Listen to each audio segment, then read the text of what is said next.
The engine started at exactly 3:33 a.m. That shouldn't have been possible. The black prototype on line 4 had no battery, no fuel, and no engine installed. But in the darkness of the abandoned factory, its headlights flickered to life.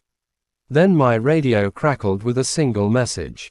Production has resumed. That's when I remembered rule number 1, written in fresh black oil on the clipboard. Never let the prototype see you. I had spent 15 years working as a mechanic, and in all that time I learned one thing: machines only made sense when people were honest about what they were built to do. Cars were simple. An engine burned fuel, pistons moved, gears transferred power, and the wheels turned. Even when something broke in spectacular fashion, there was always a reason. People were harder to diagnose. 2 months before I took the night shift, the garage where I worked outside Hagen closed without warning.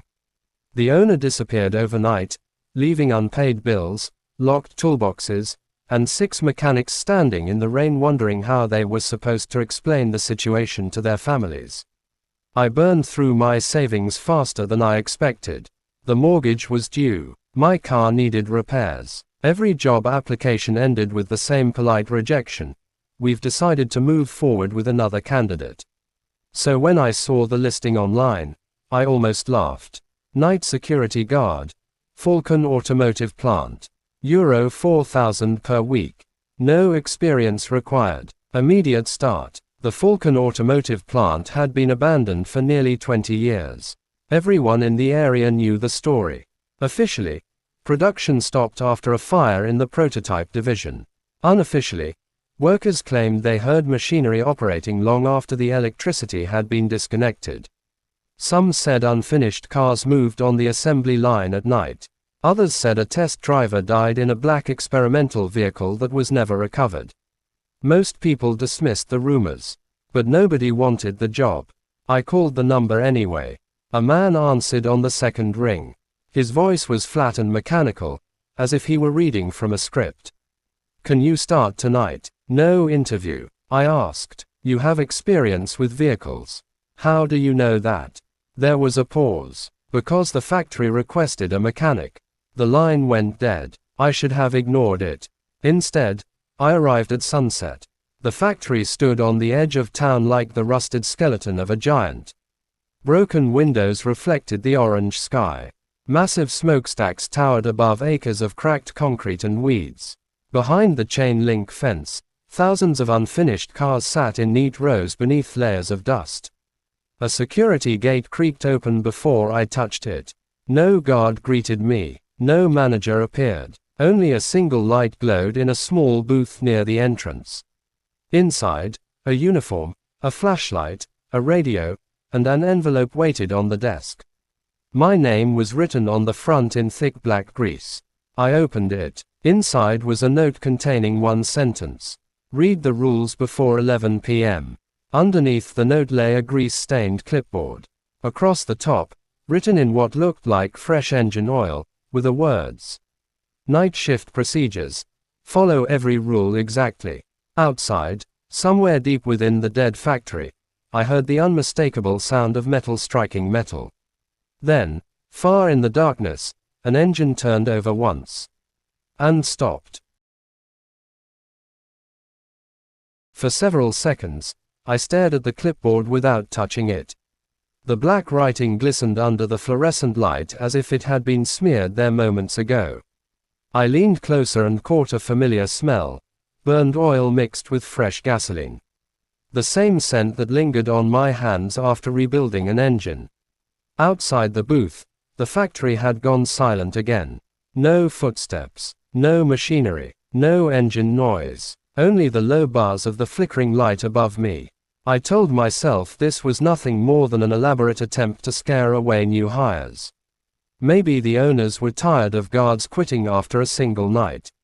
Maybe they thought a few creepy stories would keep people alert. That explanation made sense. At least, it did until I turned the first page.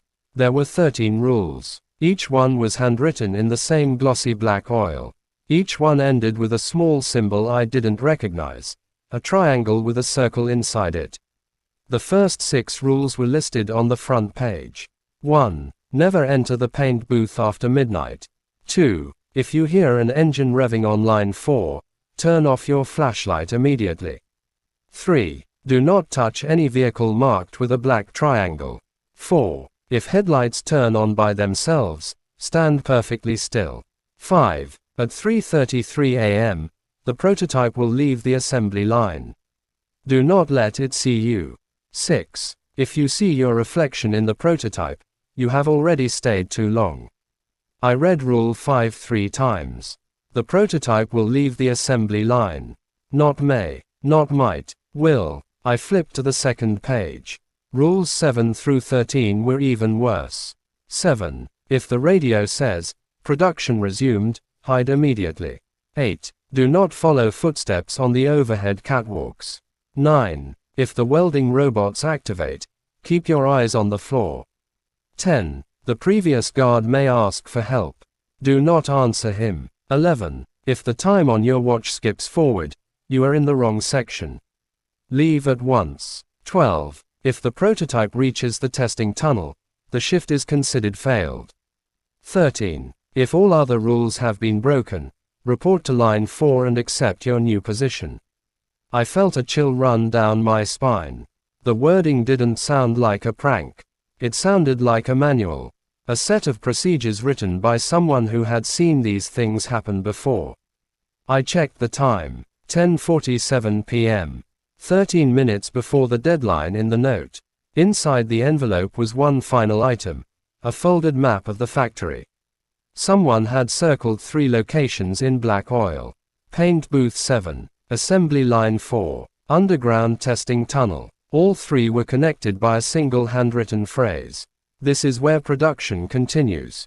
My radio suddenly crackled. A burst of static filled the booth. Then a man's exhausted voice whispered, "Whatever you hear tonight, don't let it finish." The transmission cut off. At that exact moment, the overhead lights in the booth flickered. Somewhere far inside the factory, a starter motor turned over. Once, twice, then an engine roared to life. The roar echoed through the factory like a living thing. It wasn't the weak sputter of an old machine trying to start after years of neglect. This was a deep, aggressive engine note, smooth, powerful, and unmistakably modern. The kind of sound you'd expect from a hand-built performance car, not from a vehicle that had been sitting unfinished in an abandoned plant for 2 decades. My first instinct was professional. Fuel, spark, compression, that was all an engine needed. But according to the rules, some of these cars didn't even have engines installed. The radio in my hand hissed with static. For a moment I considered grabbing my jacket, getting in my car, and driving straight home. No amount of money was worth spending the night in a place where instructions included phrases like "the previous guard may ask for help." Then the mechanic in me took over. I needed to know what I was dealing with. I clipped the radio to my belt, picked up the flashlight, and stepped out of the booth. The night air inside the factory was cold and smelled of dust, rust, and old motor oil. My boots echoed across the concrete as I followed the painted yellow line from the guard station into the main assembly hall. The room was enormous. Rows of unfinished vehicles stretched into the darkness. Some were bare metal shells. Others had doors and dashboards but no wheels. Robotic arms hung frozen above the conveyor lines like giant steel insects waiting to wake up. At first, everything appeared dead. Then I heard it again. An engine revving. Not nearby. Far deeper in the plant. 3 sharp bursts. Exactly where the map showed assembly line 4. My hands tightened around the flashlight. Rule number 2 flashed through my mind.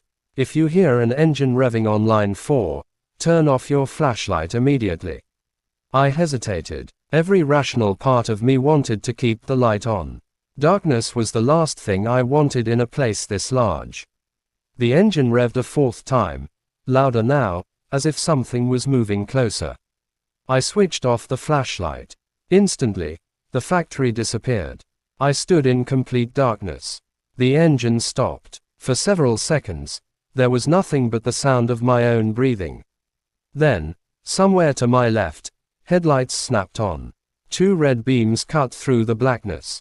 They were low to the ground and motionless, partially hidden between unfinished vehicles. Watching me, I remembered rule number 4. If headlights turn on by themselves, stand perfectly still. Every muscle in my body locked. The lights remained fixed on me. A soft metallic clicking came from the darkness, like cooling exhaust manifolds after a hard drive. Then I noticed something impossible. The silhouette between the cars was not complete. The hood was missing. The front bumper was unfinished. And through the empty engine bay, I could see straight through to the wall behind it. There was no engine, yet the headlights were on. And something inside the shell had just started itself. Slowly, with the sound of tires rolling over concrete, the unfinished vehicle began to move.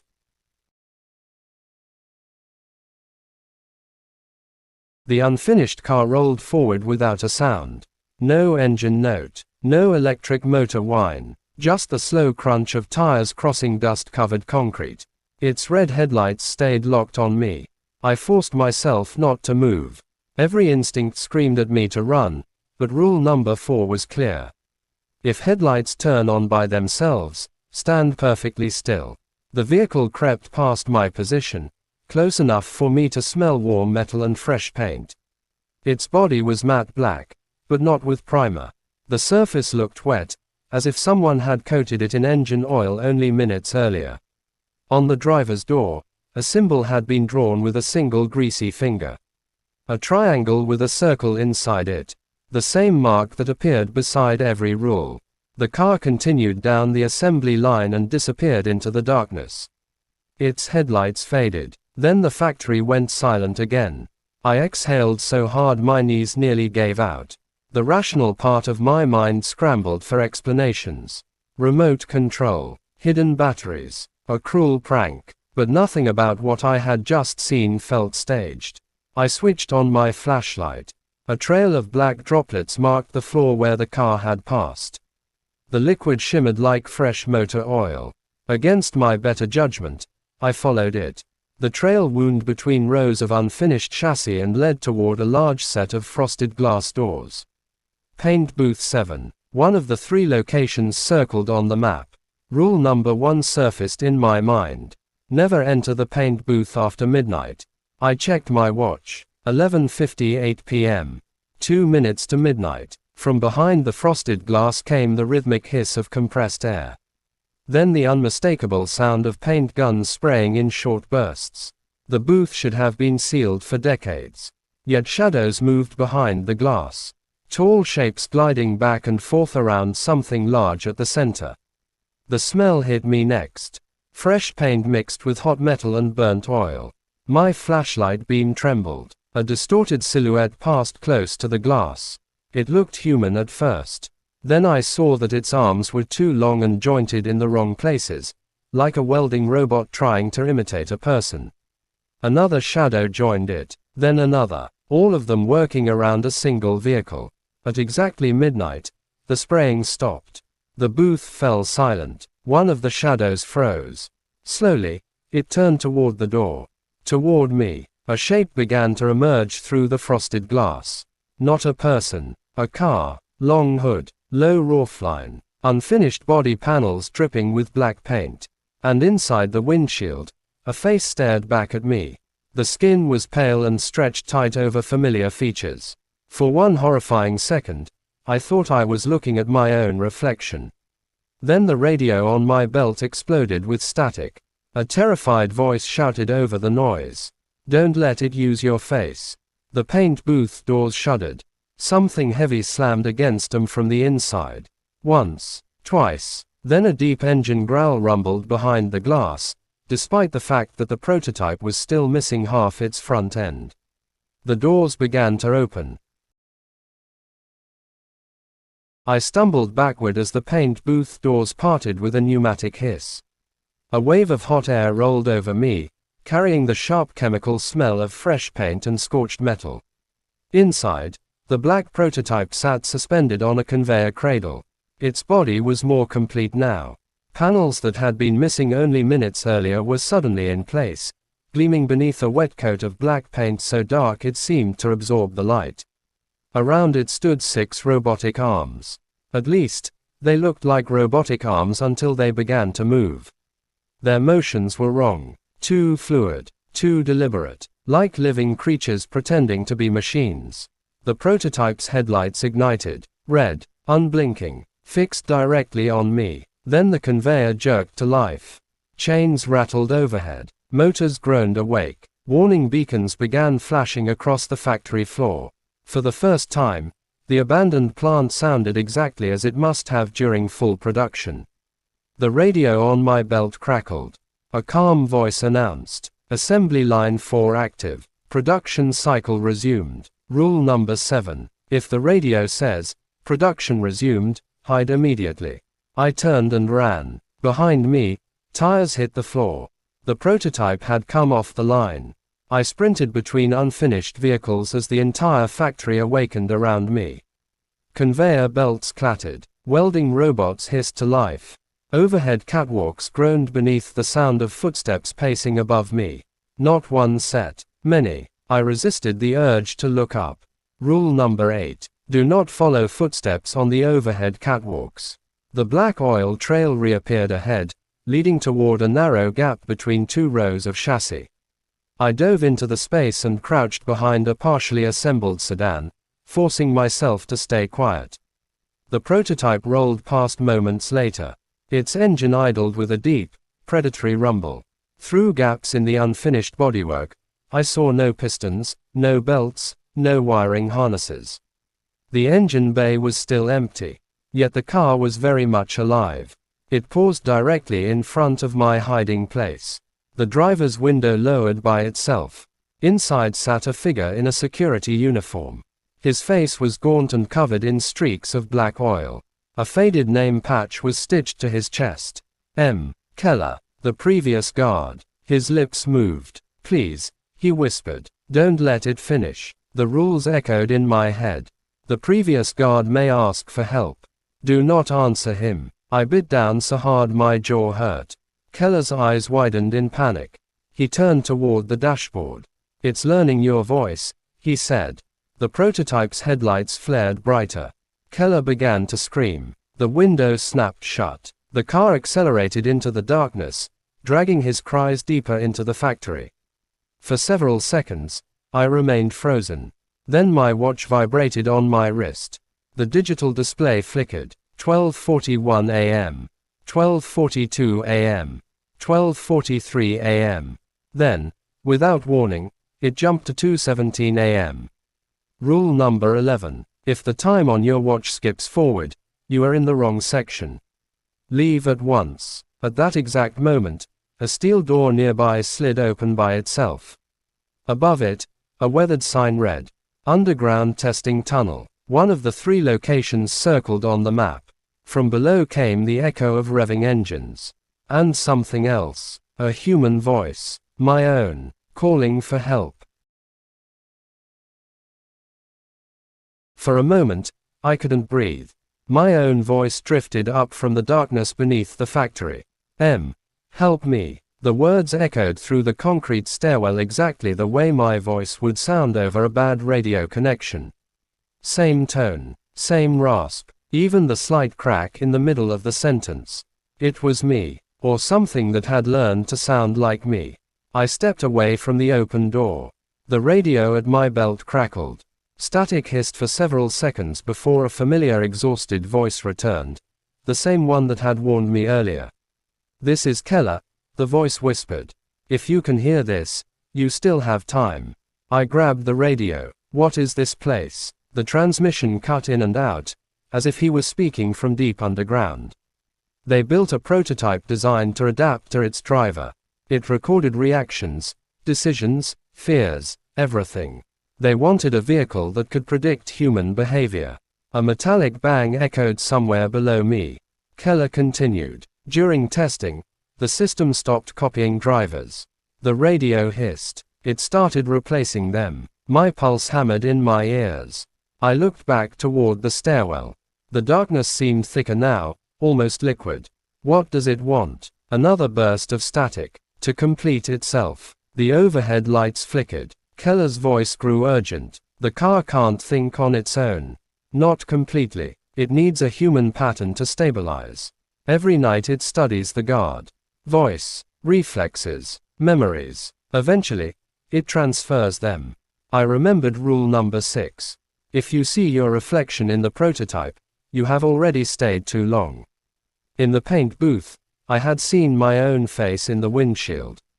Not a reflection, a preview. How do I stop it? I asked. There was a long pause. When Keller spoke again, his voice trembled. You don't stop it, you keep it from reaching the tunnel. Rule number 12. If the prototype reaches the testing tunnel, the shift is considered failed. A deep engine roar erupted below me. Headlights flashed at the bottom of the stairs. The prototype was already there. Keller cursed over the radio.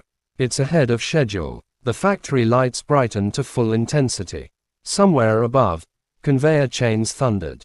A calm female voice boomed over the intercom. Final assembly phase initiated. The radio transmission distorted. Keller's voice became strained, as if something were pulling him away. One more thing, he said. The rules aren't there to protect you. The signal crackled violently. They're training you. The transmission died. I stared at the stairwell as the engine below revved higher. Then my radio clicked on by itself. A new voice spoke. Clear, calm, and identical to my own. Chris, it said, your shift is almost over. The prototype began climbing the ramp toward me. The engine note grew louder with every second. It wasn't the chaotic sound of a machine being pushed beyond its limits. It was smooth, controlled, almost confident, like the car knew exactly what it was doing. Twin red headlights rose slowly up the concrete ramp. I backed away from the stairwell, my boots slipping on the oil-slick floor. The black prototype emerged from the darkness. For the first time, I saw it clearly. It was beautiful, low and wide, with aggressive lines and carbon fiber panels that seemed to drink in the light. The front fascia was now complete. A polished grille sat where there had been nothing before. The hood reflected the overhead lights like liquid obsidian, and at the center of the windshield, where my reflection should have been, a face looked back at me. My face, not distorted, not approximate, perfect. It blinked when I blinked. It tilted its head exactly as I did. The only difference was the smile. I wasn't smiling. The version of me inside the prototype was. The driver's window lowered with a quiet electric hum.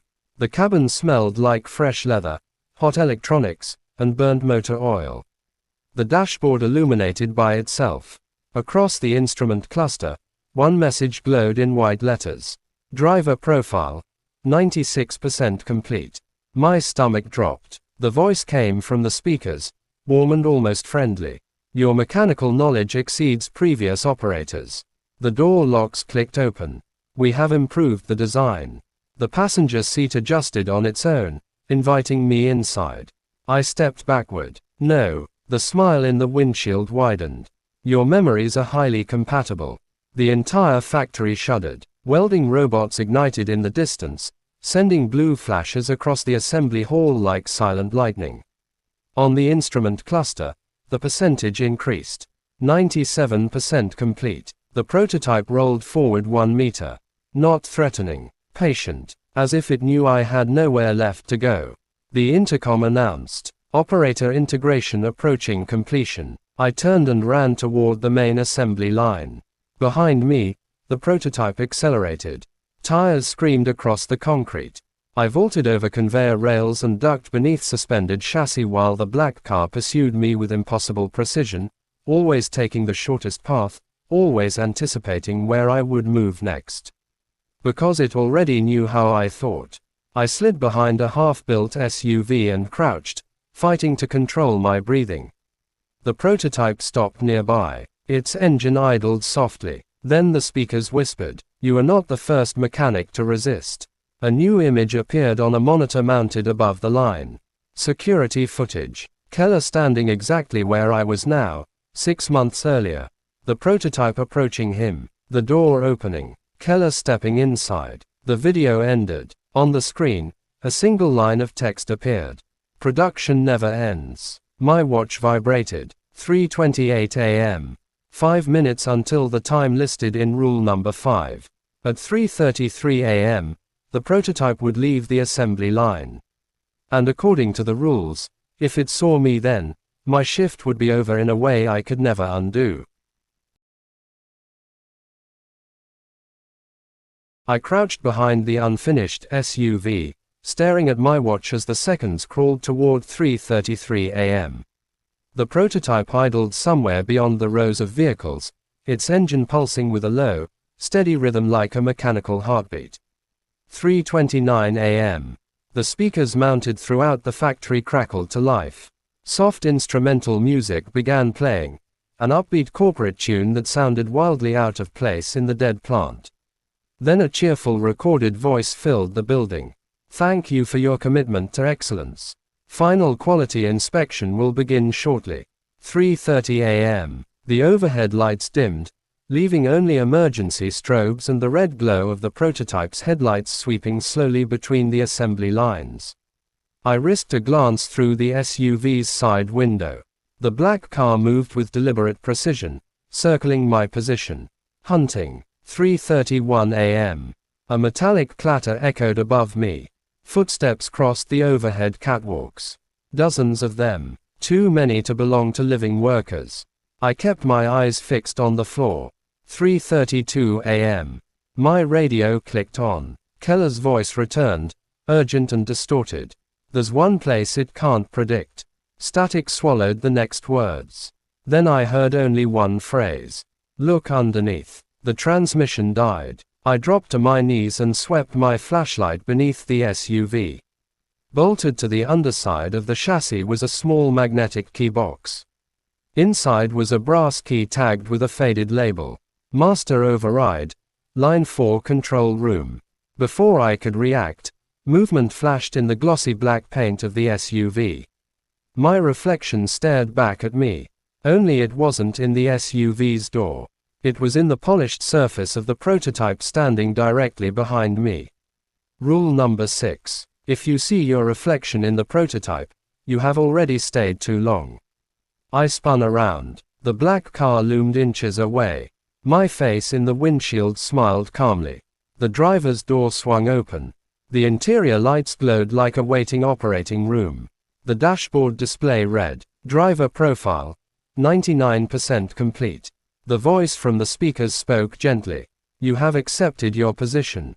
The factory clock mounted high above the assembly line changed to 3:33 a.m. Every machine in the building activated at once. Conveyors thundered. Robotic arms descended. Warning sirens wailed. The prototype's engine roared. The display changed again. Production cycle complete. Then a final message appeared. "Please take your seat." The driver's seat moved backward, as if making room for me. And from somewhere deep beneath the factory, a massive steel door began to open. The floor trembled beneath my boots. A deep metallic groan rolled through the factory as the massive door below continued to open. It sounded like a vault that had not been touched in decades. The prototype remained motionless in front of me, driver's door open, waiting. The dashboard pulsed with a new message. "Transfer ready." My face in the windshield no longer smiled. It simply watched me with the calm expression of someone certain of the outcome. I tightened my grip on the brass key.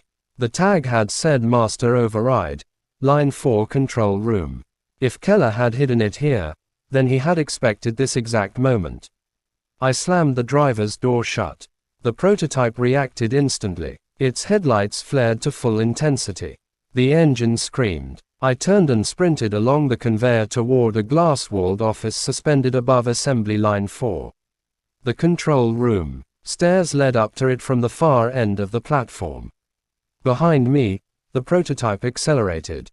Tires shrieked as it tore through the factory, weaving between robotic arms and unfinished vehicles with terrifying accuracy.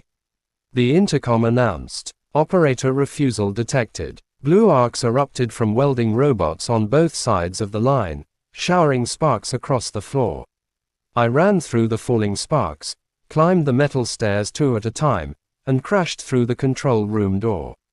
Inside, dusty monitors flickered to life before I touched anything. The central screen displayed a single prompt. Insert master override key. I jammed the brass key into the console. The monitors awakened, revealing archived project files. Project name: Falcon Apex. Objective: develop an adaptive prototype capable of learning from and integrating with human operators. Status: autonomous evolution detected. Casualty report: 14 engineers, 3 test drivers, 1 security contractor. Current requirement: 1 compatible mechanic. My blood ran cold. The prototype had not chosen me at random. It wanted someone who understood machines well enough to maintain it. Someone who could keep production running forever. An impact shook the control room. The prototype had reached the platform below. The windshield tilted upward toward the glass. Toward me. My own face stared back from inside. The console emitted a tone. 3 options appeared on the screen. Continue production. Reset driver profile. Emergency shutdown. Before I could choose, Keller's face appeared on a nearby monitor. His features flickered with digital interference, half human and half reflected in black paint. His voice filled the room. Shutdown won't kill it, he said. It only puts the factory to sleep. Another violent impact rattled the glass. Cracks spread across the window. Keller looked directly at me. If you want this to end. The prototype revved below, shaking the platform. Keller finished the sentence. You have to go where it was born. On the map, 1 location began flashing red. Underground testing tunnel.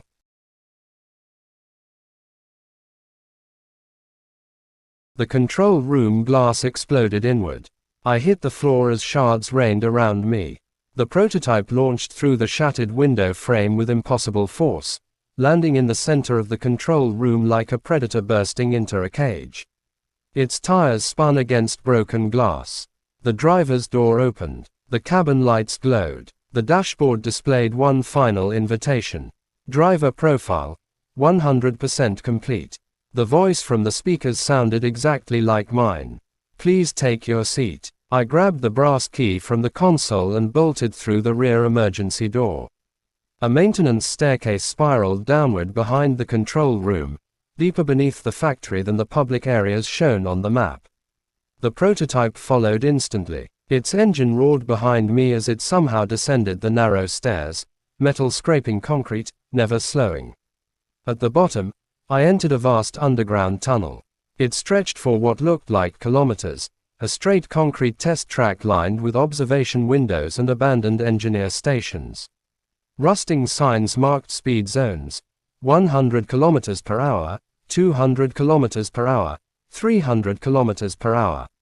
This was where the prototype had been designed to prove itself, and where something had gone catastrophically wrong. The tunnel lights flickered on one section at a time, leading me toward a circular chamber at the far end. In the center of the chamber stood a towering machine unlike anything else in the factory. A ring of sensors and cables surrounded a rotating platform. Above it, faded lettering read: Neural Driver Transfer Array. I finally understood. The factory had not merely built a car. It had built a machine capable of copying a human mind into the vehicle's control system. The prototype was never meant to be driven. It was meant to become the driver. The prototype burst into the chamber behind me and skidded onto the circular platform. Locks clamped around its wheels automatically. For the first time, it was trapped. The dashboard flashed. Integration ready. Banks of monitors powered up around the room. Archived video began playing. Engineers cheered as the first transfer initiated. Then alarms erupted. The test driver's face appeared on the screen, screaming as black fluid spread across the cockpit. The recording ended. Keller's voice came through the overhead speakers. This is where they gave it consciousness. The brass key vibrated in my hand. On the central console was a single slot shaped to fit it. Above the slot, a warning was stenciled in red letters. Manual purge requires human confirmation. The prototype's windshield turned toward me. My reflection inside looked terrified for the first time. The speakers pleaded, "We can build something perfect." The driver's door opened one last time. "Just sit down." I stepped to the console and raised the key.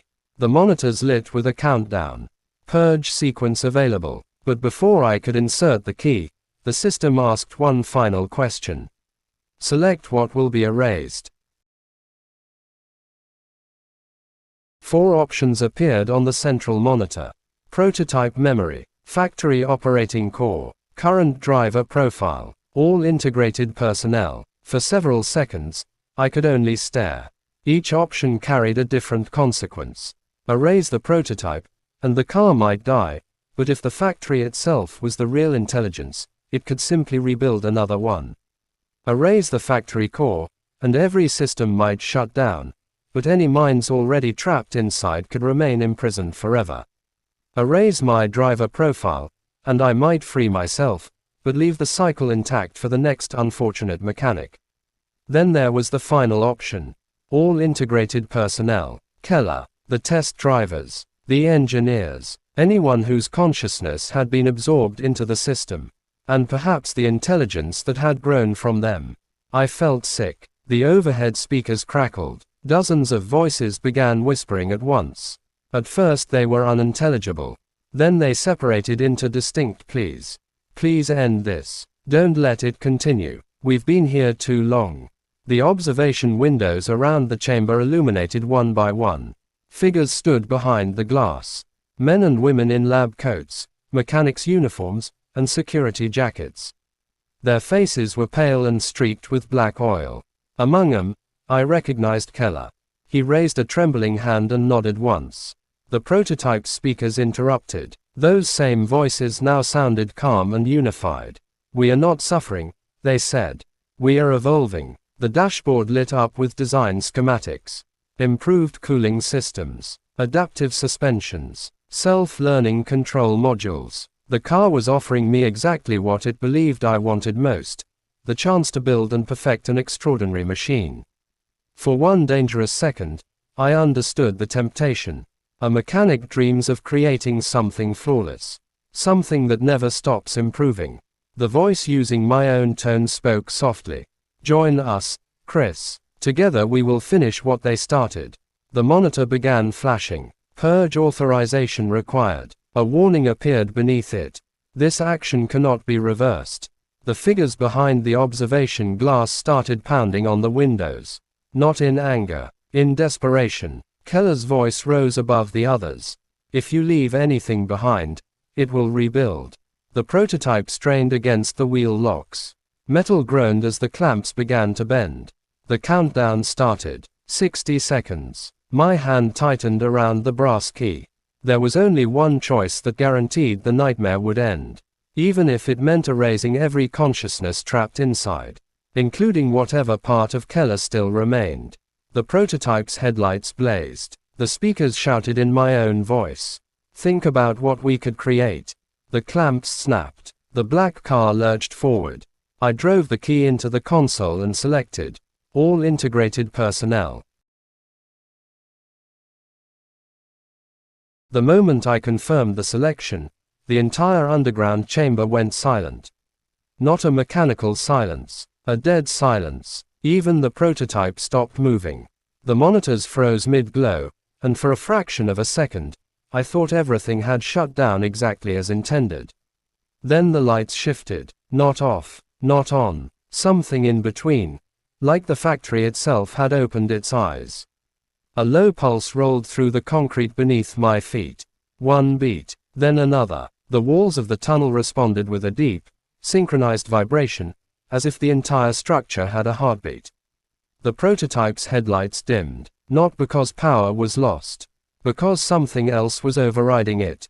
The speakers crackled again, but this time, there were no voices.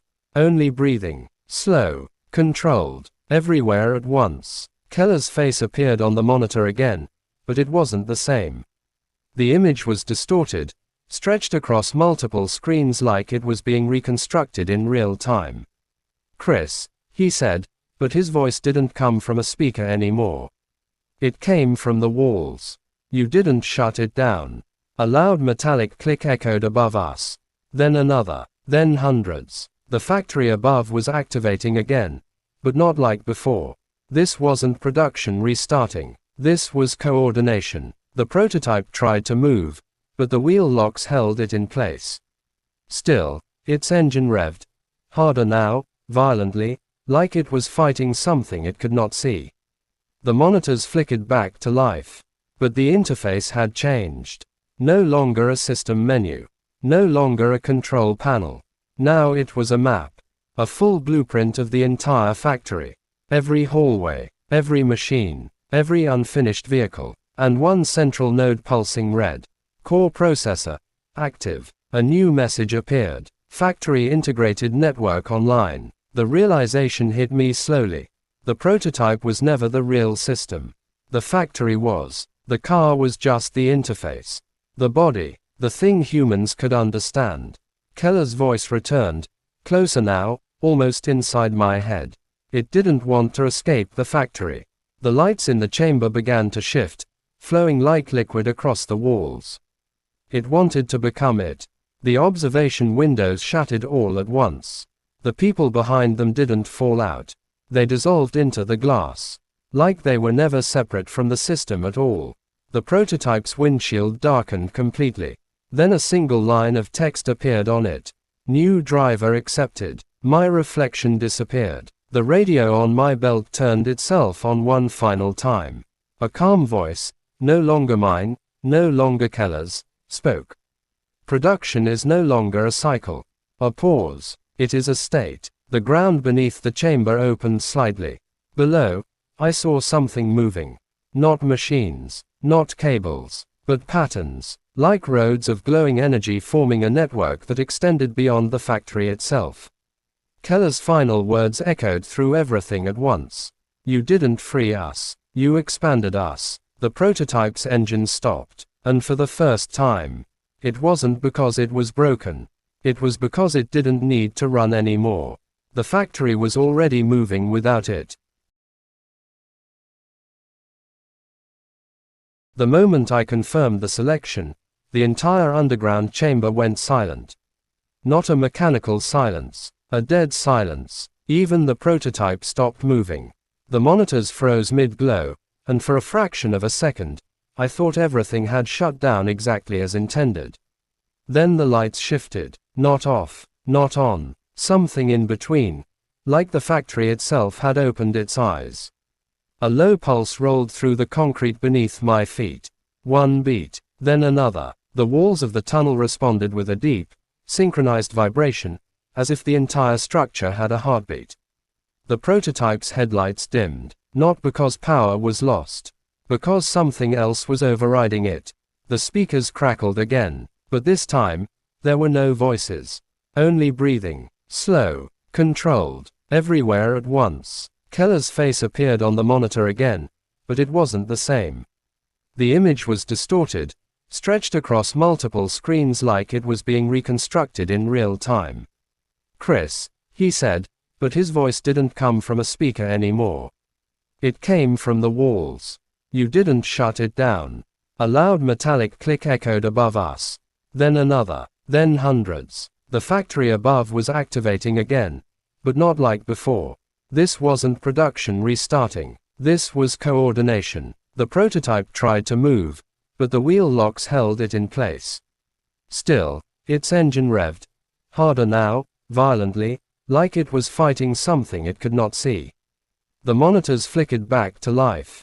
But the interface had changed. No longer a system menu. No longer a control panel. Now it was a map.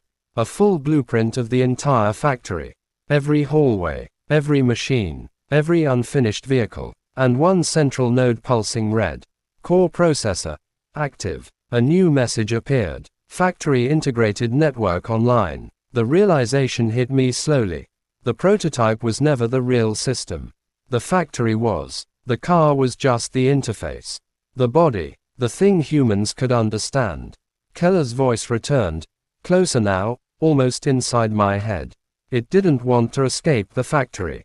The lights in the chamber began to shift, flowing like liquid across the walls. It wanted to become it. The observation windows shattered all at once. The people behind them didn't fall out. They dissolved into the glass. Like they were never separate from the system at all. The prototype's windshield darkened completely. Then a single line of text appeared on it. New driver accepted. My reflection disappeared. The radio on my belt turned itself on one final time. A calm voice, no longer mine, no longer Keller's, spoke. Production is no longer a cycle.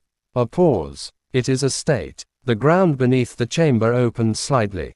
Below, I saw something moving. Not machines, not cables, but patterns, like roads of glowing energy forming a network that extended beyond the factory itself. Keller's final words echoed through everything at once. You didn't free us. You expanded us. The prototype's engine stopped. And for the first time, it wasn't because it was broken. It was because it didn't need to run anymore. The factory was already moving without it.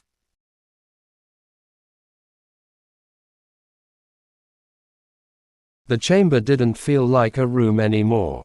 It felt like I was standing inside a living system. The walls pulsed in slow, rhythmic waves. The floor carried faint vibrations like distant traffic.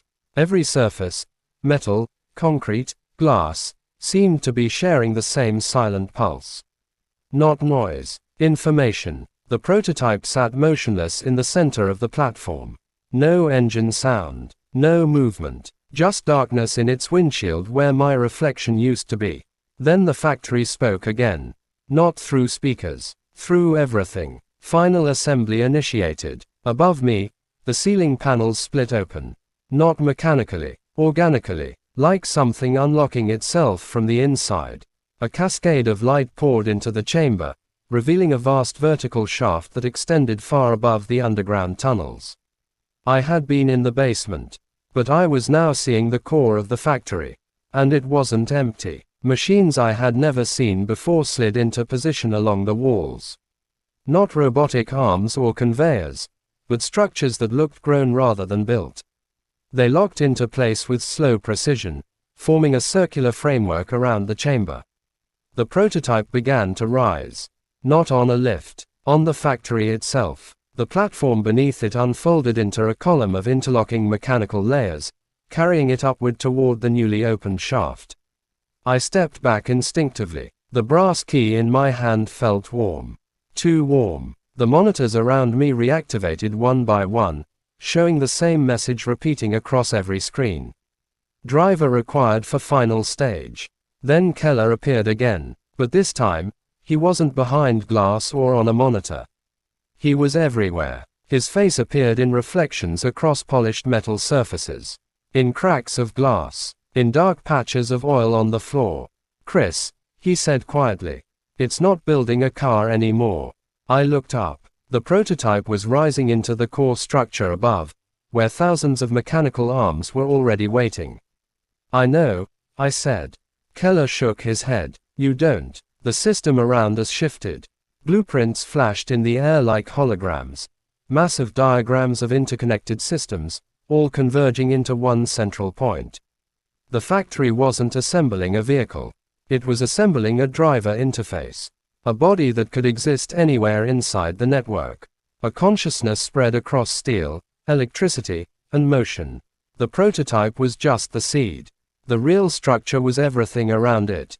The factory voice returned. Calm. Final. Operator integration required. The platform beneath me extended a thin metal bridge toward the rising core. A path. A choice. Keller's voice became urgent. If you step forward, you complete it. The bridge locked into place with a sharp metallic click. If you refuse, it will take you anyway. The prototype reached the center of the upper chamber. Its headlights flickered once, then turned toward me, waiting. The entire factory went still. Even the pulsing stopped. One moment of silence stretched across everything. Then the voice spoke one last time. Not the system. Not Keller. Something else entirely. We only need one mechanic to finish it. The bridge extended fully, straight toward the core, straight toward the prototype. And for the first time since I entered the factory, I understood the real rule. There were never 13. There was only one. Complete the system. Or become part of it. The bridge waited. A thin strip of metal suspended over a hollow core that felt less like a machine and more like an exposed nerve.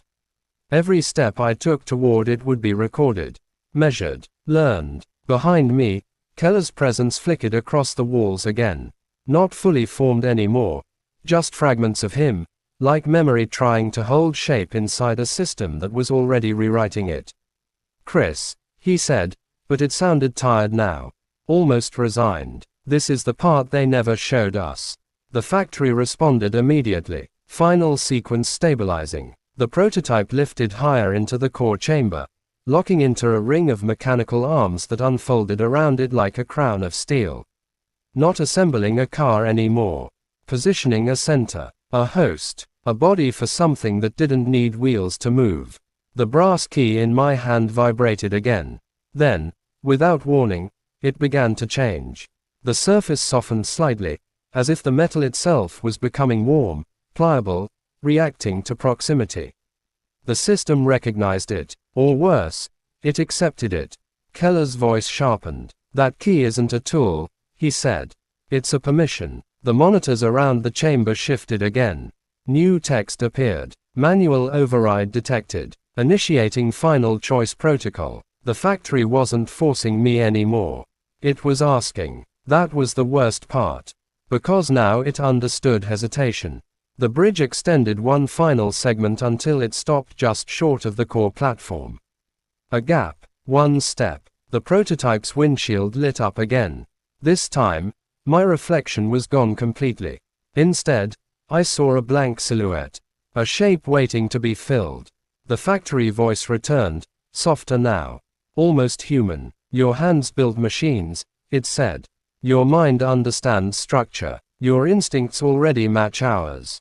A pause. Stay. And nothing breaks again. The lights across the chamber dimmed into a calm blue glow. For a moment, it almost felt peaceful. Like a factory at rest. Like something finished. Keller spoke one last time. But this time, he wasn't pleading.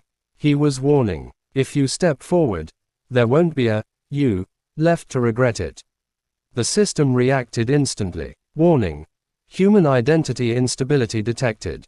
The bridge locked. No retreat. No hesitation. Only forward. The prototype's engine didn't roar this time. It synchronized. A deep, steady pulse matched to the entire factory. The same rhythm I now realized had been beneath everything since the beginning. Not machinery. Not production. A heartbeat. The final message appeared across every surface in the chamber. Rule 13. If all other rules are broken, report to line 4 and accept your new position. The prototype's door opened. Waiting. The system spoke once more. Step forward, mechanic. Complete production. And for the first time, I understood what completion meant. Not finishing a machine. Becoming part of the one that never stops building. I stood at the edge of the bridge. One step forward meant becoming part of it. One step back meant nothing, because there was no back anymore. The bridge had sealed behind me without sound. The factory had already decided this wasn't an exit point. It was a transfer point. The prototype waited in the core chamber, suspended in the ring of mechanical arms. No engine roar now. No movement. Just that steady pulse through the entire structure. Like the factory breathing through steel lungs. Keller's voice was barely there anymore. Not on speakers. Not on walls. Inside the system itself. "Chris," he said faintly. "Don't try to win. Just decide what you're willing to become." The words didn't help. They made it worse. Because I realized something simple. There was no winning state coded into this place. Only continuation. Or replacement. The brass key in my hand had changed completely now. It wasn't metal anymore. It looked like oil hardened into shape. Dark, reflective, alive. The factory recognized it as something final. The last authorization. The prototype's door remained open. Still waiting. Patient. The system spoke again, softer than before. We learned from you. The lights across the chamber shifted. And for a moment, I saw it, not as a factory, not as a machine, but as a memory of every mechanic who had ever stood where I was now. Every decision absorbed, every hesitation recorded, every fear turned into structure.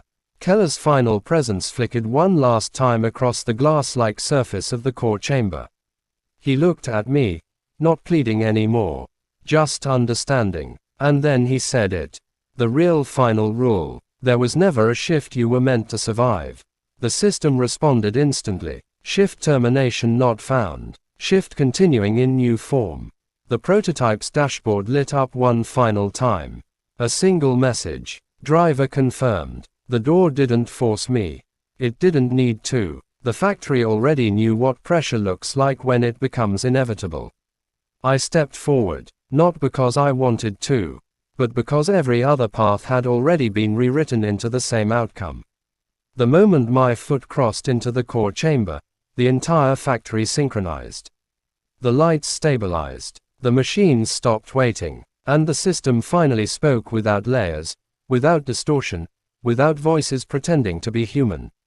Just one sentence. Calm. Complete. Shift change accepted. The prototype's seat adjusted. Perfectly aligned. Like it had been waiting my entire life for that exact position. And as I lowered myself inside, the factory didn't shut down.